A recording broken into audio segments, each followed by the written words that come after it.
Assalamualaikum warahmatullahi wabarakatuh. Alhamdulillah wassalatu wassalamu ala rasulillah wa ala alihi wa sahbihi wa mawalah. Amma ba'du. Jadi sesuai dengan apa yang disampaikan oleh Kakanda Kiai Ali Abdul Aziz Ali, saya ingin menyampaikan sebuah kisah tragis sebuah perjuangan.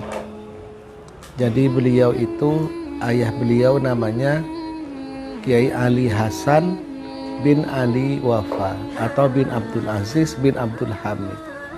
Ini yang sering-sering orang kabur membedakan antara Ali Hasan dengan Ali Wafa. Sementara pondok ini didirikan oleh Kiai Ali Wafa bin Abdul Hamid. Generasi kedua adalah Ali Hasan bin Ali Wafa bin Abdul Hamid. Singkat cerita, beliau itu orang yang memiliki semangat yang sangat tinggi di dalam perjuangan. Terbukti beliau PSII dan beliau menjadi tokoh yang sangat populer karena beliau orator ulung, jadi pidatonya sangat baik, tulisannya juga sangat bermutu. Akhirnya terjadilah konflik tahun 65. Sebagai kita ketahui bersama bahwa pemerintah waktu itu dengan Partai Komunis ini melakukan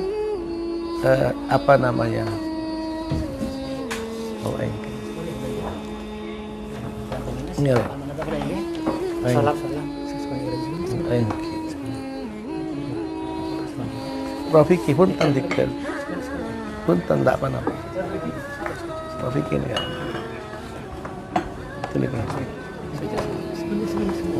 angka keber angka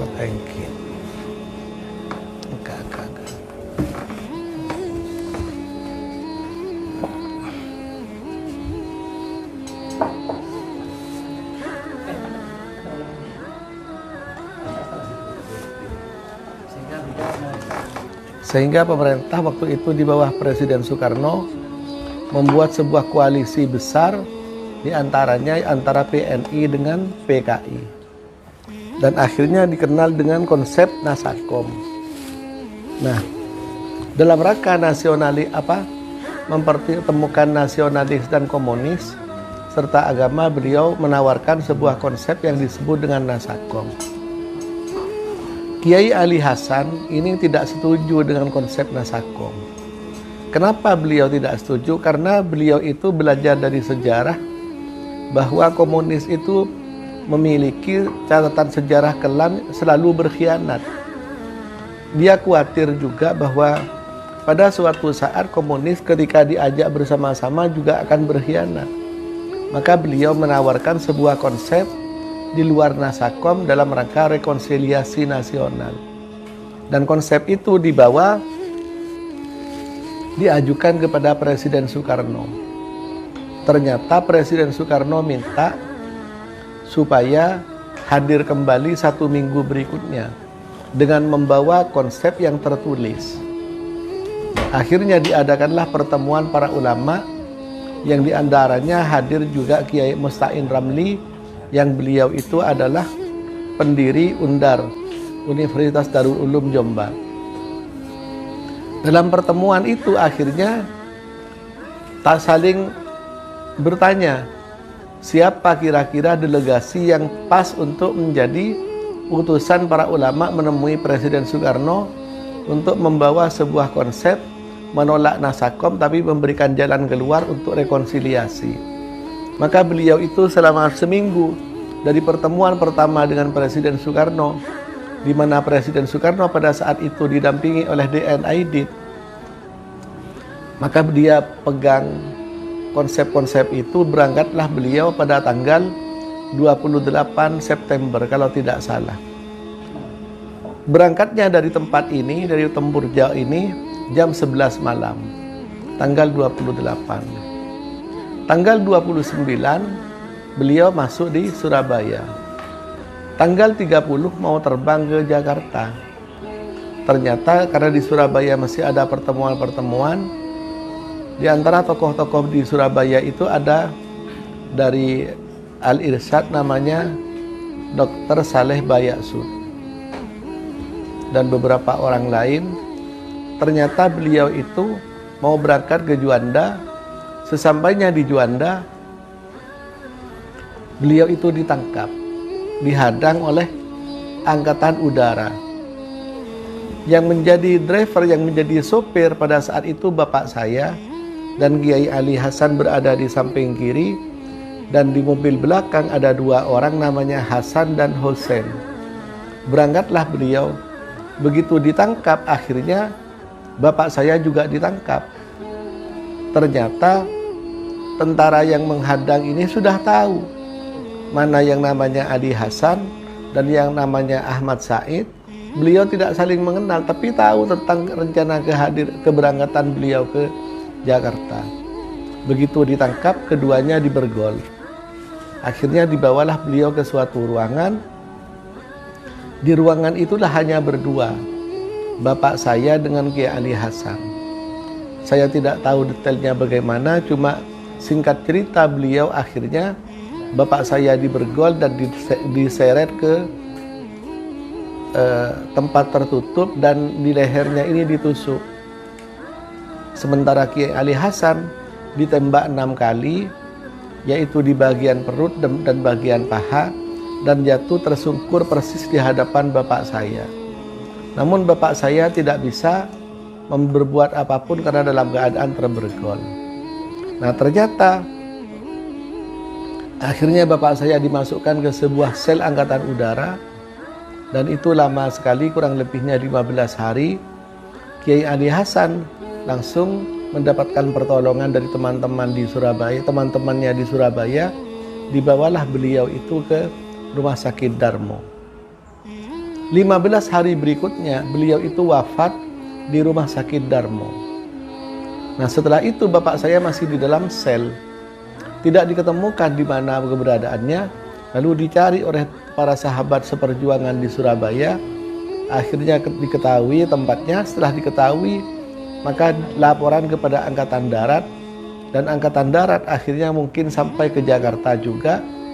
Akhirnya Muhammad Yusuf yang akhirnya menjadi Pangap itu dapat perintah, mungkin dari waktu itu Panglima tingginya Presiden Soeharto, untuk membebaskan bapak saya. Akhirnya dicarilah tempatnya dan dibebaskan. Akhirnya bapak saya berhasil dikeluarkan.